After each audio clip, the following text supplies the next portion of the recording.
So let's start with part B of this lesson. So not too many I want, and then I can go here, select these, okay, move them a little bit upwards, and then move it around, reshape them. Okay, so just like in the last class I told you, you can start adding like edge loops, segments, like subdivisions while making your model. So you don't add it at once in the beginning. Otherwise, if there are too many of them, it will be a little hard for you to model. Okay. So I think I might add some here and this at the side one here. So I can go to the edge loop, can create one here.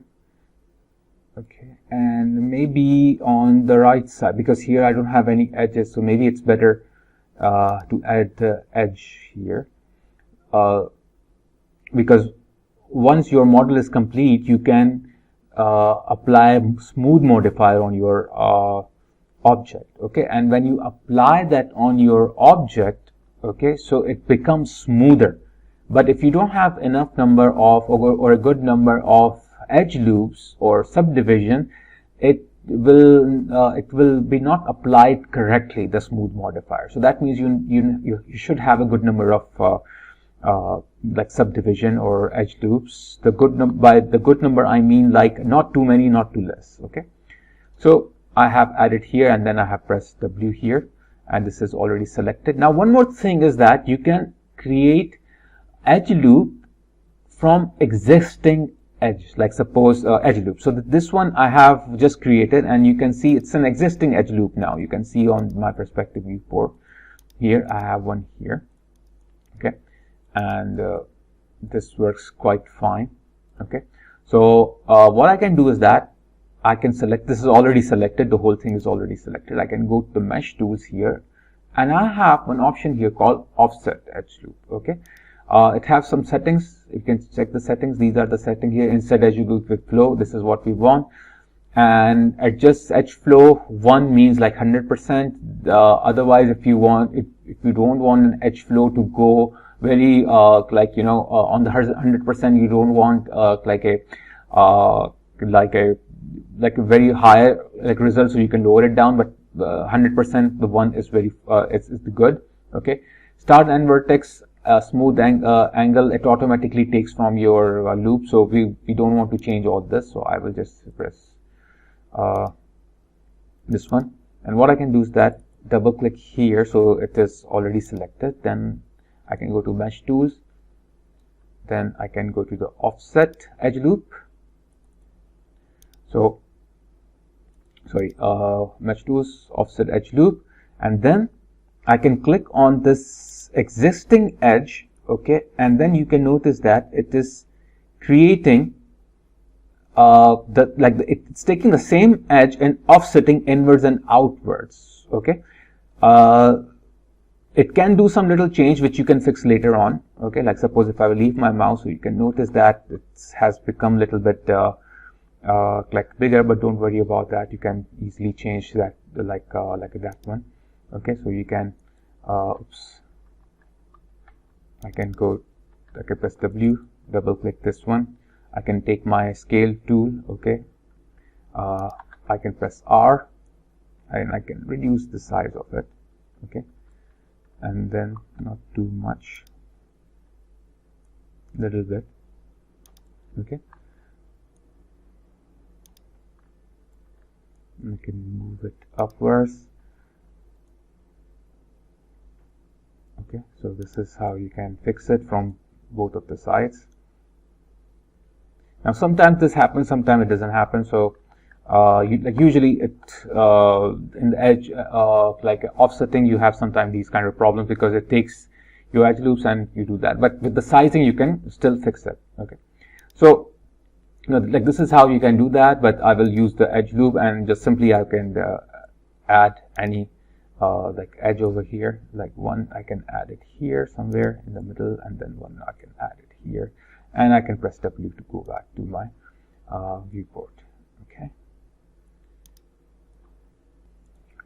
so let me turn on the hardware texturing on the side view, and you can notice that on the side view everything works fine, it's okay, but kind of like, you know, slightly curved the back of my sofa.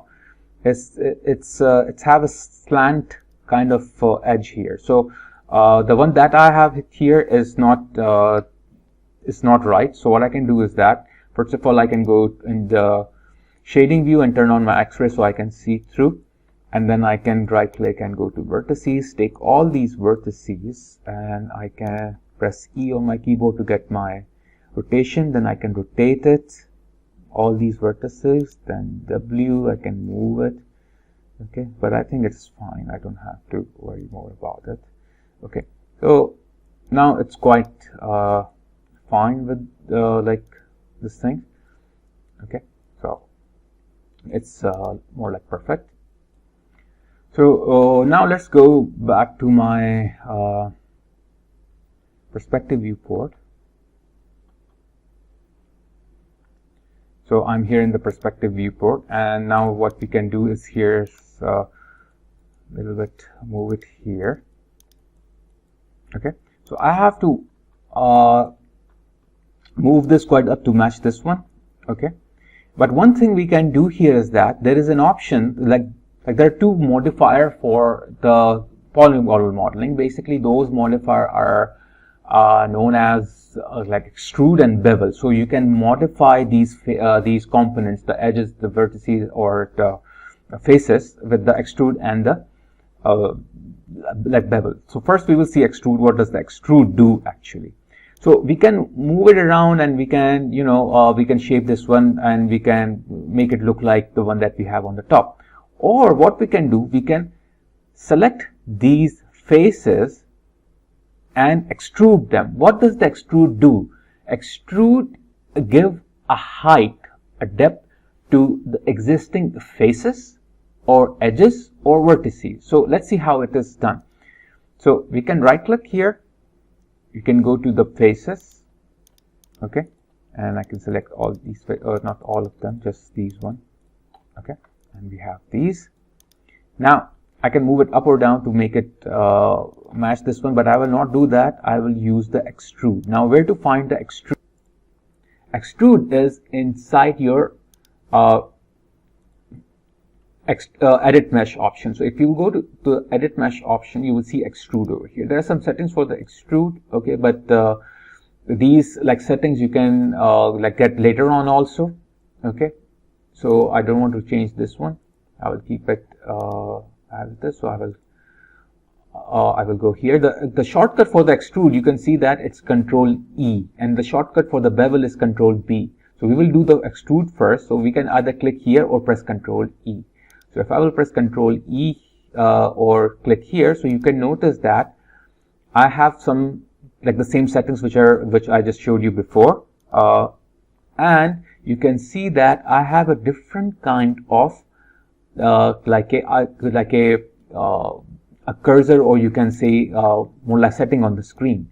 Okay, so there are different kind of arrows right now. I have arrows, and on the top of the arrows I have these boxes. Now what is these arrows? These arrows are the direction of my extrude, the direction of the height. So suppose if I want to give the height to these like faces, I can select the height, like I want the height to be vertically up, going upward. So I can click here and it's going to go upward just like this. Okay, so let me undo that. And I can just notice that there is a border around my faces now. Why? Because these borders are basically the, you can say like a inset amount of it, like an offset amount of it. So if I increase or decrease like the size of it, so it can show from here. So you can see that the border is changing, like the size of the border is changing, like from here as well. If I will do that, okay, so I can choose either this green one or this one. So you can see the border is changing basically. So it's like an inset amount. Usually you get it whenever you do the extrude. If you don't want it, you can increase it just like this one, okay, or this one, and then you can move it around. Okay, so this is like totally up to you what you want to do with the border. Other way to do is that from the settings here. The best way to do is from the settings so you don't go wrong. Okay, so if I increase the thickness, you can see it is giving me the height. Okay, so I want the thickness to be same height as this one, so I will just a little bit move it upward. Okay, just like that, 0.8. Now local translate. What is the local translate? Local translate Z. So if I increase or decrease the local translate, what it is doing is that it's not giving it the height, it is not giving it the thickness, it is just moving it. Translate means moving. Okay, so it's just moving it around. Okay, so basically I will turn it into 0. I will just give it a height, because height, what it do is that it gives an extra edge loop to it, and it moves it it gives it like a height to the actual face. It doesn't move the actual face, it gives the height of the actual face. Now I have here division. What is division? Right now I have only one division. If I increase the division, it will start giving me edge loops around it. Okay, it will give me a kind of a subdivision. So if I will increase the subdivision, you can see that it is giving me edge loops around it. Okay, so I will just keep it 1. Then I have offset here. So if I increase or decrease the offset, you can see the same border which I was talking about earlier. It is increasing or decreasing that border. Okay, so I will undo, I will not change it. Okay, now here, like this is important. This is right now we are in the keep faces together on. So if I'm done with this, okay, and then later on if I try to move it around with the moving tool, let me take the moving tool, press W over here and try to move it, I can move all these faces together. Okay, even if I will take one, so the one which is attached to it are moving. Okay, but for example, if I will take these, press Ctrl E, okay, and maybe I will give a little bit thickness to it and turn off the keep faces together. Okay, so you will notice that each face has become a single entity, a single face. They are not together anymore. So if I will press W on my keyboard, okay, and select one of it, so that one is moving. This is used usually if you're making a finger of a character or something like that. So this is for some like cases you will do that, but for this case I don't want to do it, so I will keep it as it is. Okay, so let me keep it this way. So now I'm pretty much fine with this one. Now what I can do is that I can go back to my panel, orthographic front side, and then I will turn on my shading, X-ray, right click, vertices. So I will just kind of readjust them, because I got some newly freshly made vertices around, so I will just move it. It's basically, you know, like you are tracing an image. So it's basically you're tracing an image, and this is how you will get it like a good and accurate result over here. So like pretty much this is how you will like work on it. And from the panel I can go back to my perspective viewport. Okay, or you can go to orthographic. You can choose any one of these, but I want to go back to my perspective viewport. So I'm inside my perspective viewport. I don't want to see the X-ray anymore, so I will go to shading and X-ray and turn off the X-ray. So this is how I will like get everything. I can right click and go back to the object mode. So let's see more about the extrude, because extrude is not only used on the faces, we can use extrude on the edges as well, and we can use the extrude on the like vertices as well. Okay, so but let me do, before doing that, I can go back to my side view here and then turn on my X-ray. There are some issues I can fix here. Go to vertices, because this one I need to move, and now I'm fine with this one. I can go back to my perspective viewport.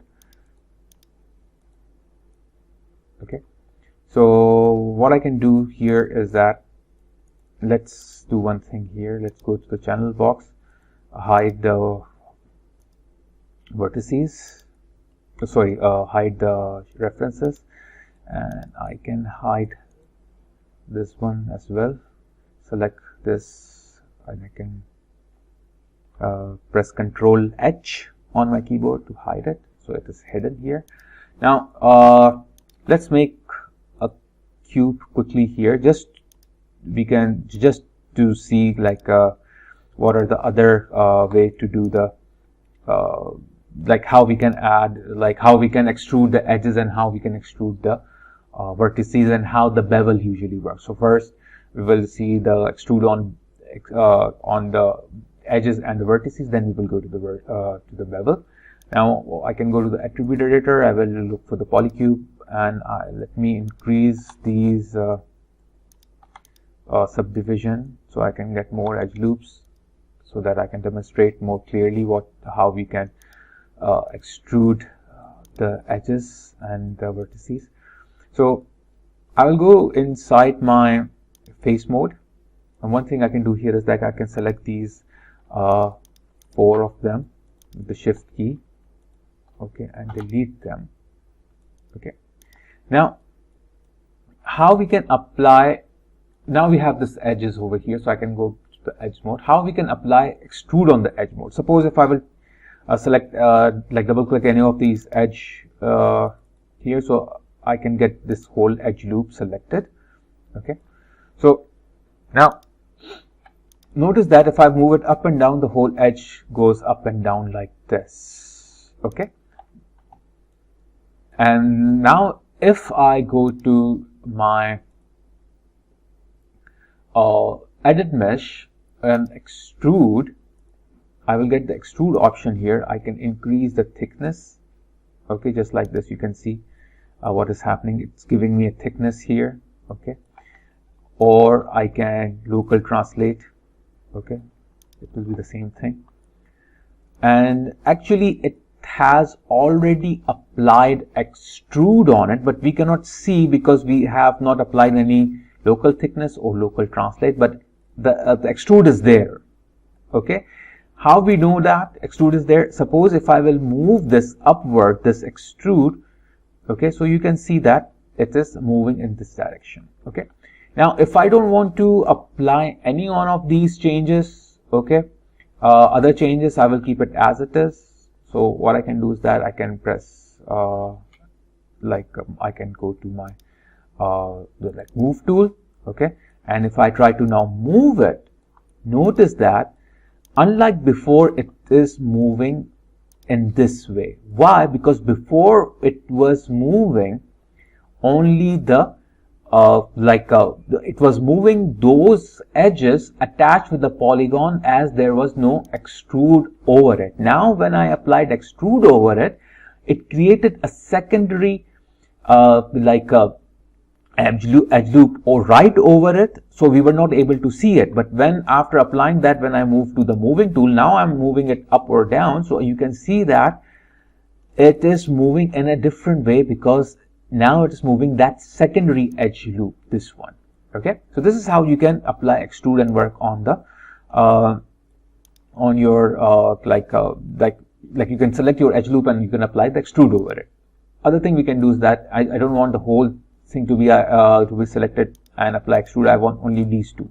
I can select these two. I can go back to my edit mesh, then extrude, and you can see that if I increase the thickness, it will apply here. If I can do offset, it will move up and down. So I can add division. It will add division here, but I don't want that. And I can keep it off or on, so it will make these two like separate. If I will turn this off, so what will happen? If I will take my this edge here, so it will be separate, this will be separate. So you can make a box just like this, you know, the flap of the box. So many things you can do with the extrude of the edges. Okay, but how we can extrude the vertices? using the vertices is not that interesting as the faces and the edges, but we'll see. If I will take a vertex here and go to the edge and extrude, so you will notice that it's giving me not too many options. It will give me width and height, width, length, and the division. This is good if you want to make something like spikes or something like spiky or grass or different kind of other things. So this is how you can do that. So the vertices, in short, vertices can be like extruded. Okay, so this is how you can do different kind of like modeling here, and you can make like your models through the extrude and the bevel. So now let's check what is the bevel. So let me delete this one, and we will make another one, and we will see how we can apply the bevel. Now I will do the same thing here. I will make a box, okay, and give it a little bit subdivision here, so that I can get some enough number of edge loops. Let me move it a little bit up. Okay, now bevel basically works best on like edges and faces. Okay, so let's see how it works on the edges. So I will right click edge. I can select these three, and these three with the shift key. Okay, now once these are selected, I can go to the edit mesh and bevel. The shortcut is Control B, so I can Control B or do that. Okay, so once I do that, I get this like these settings, and these same settings you can find here as well, but we will use from here. So I have here's fraction. What is the fraction? Basically, fraction is how much bevel you want. Okay, so between it will create two edges. Okay, and between those two edges, it will show how much of the fraction you want between those two. Okay, segments, as many you will add, it will become smoother. Now if I have added 4, you can see it has become more smoother. Okay, depth, I can decrease the depth, so you can see that it is decreased. It had created this kind of a profile. Okay, if I increase it, it will become a little bit like fatter, just like this one.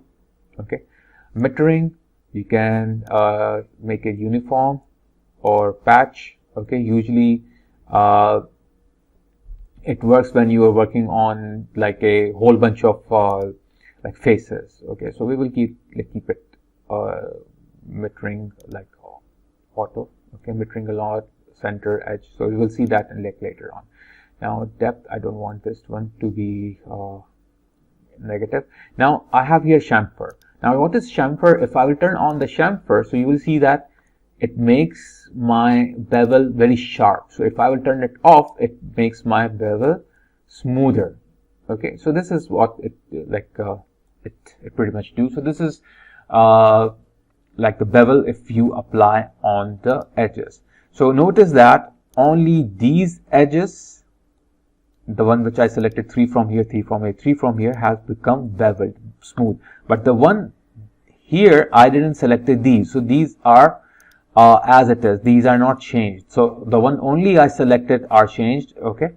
So this is basically how it works. The one that you select up, you will get the result on it, and others will not get the result on it. So this is how you can make these kind of things. Okay.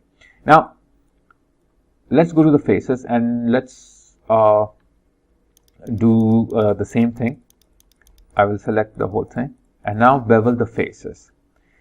So if I will press Control B on my keyboard, I get the bevel, almost the same result. Okay, but you will notice that it is like you have selecting the edges of all the sides. So basically faces are equal to all the edges.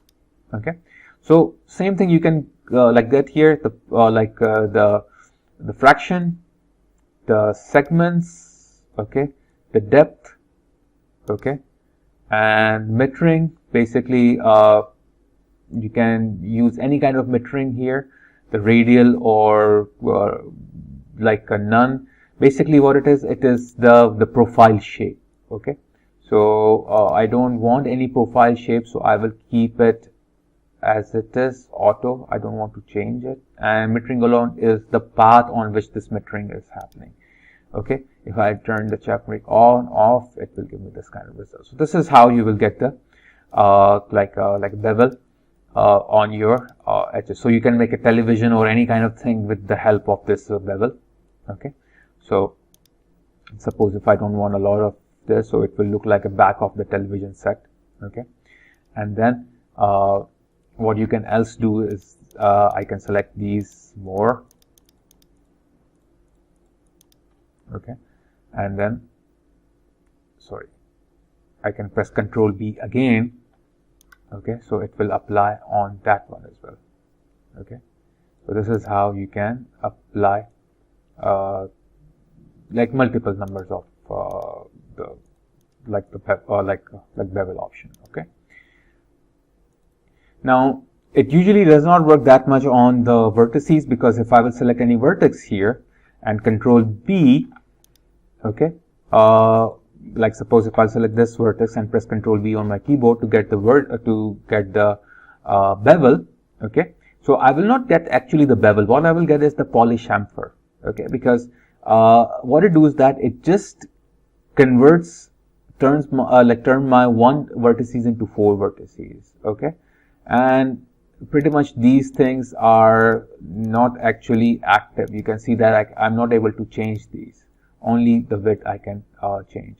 And once I'm done, I can go to my moving tool, right click here, face. I can select this face, and then if I press Control B, then I will be able to like do different kind of like option over here.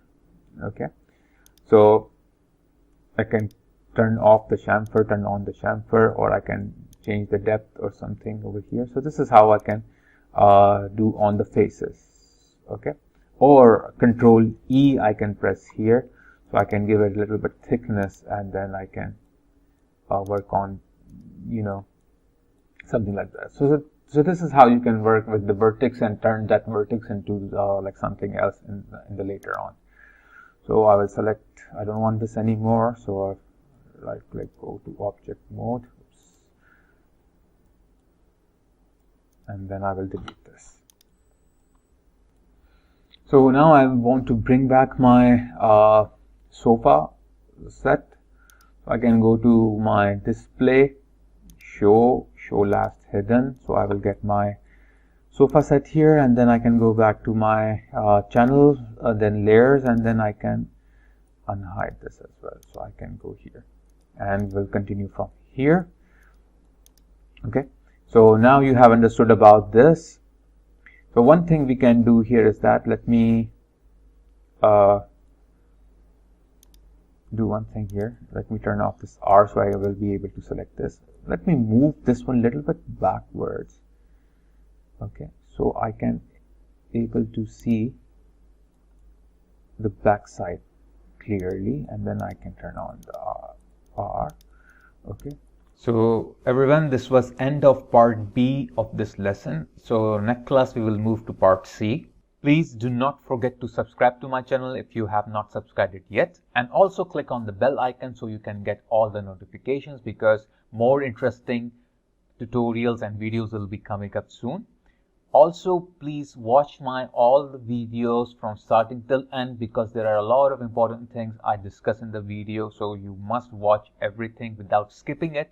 And please, my humble request, watch my videos online. Do not download the videos, because it will affect my watch time hours and I will not get the benefit out of it. So please always watch my videos online on the YouTube, and do not download them and then watch. Okay, so I hope you will continue watching all my videos online and till the end, and keep on subscribing if you have not subscribed it yet, and also share it with your friends so that they can also get benefit out of it. So take care.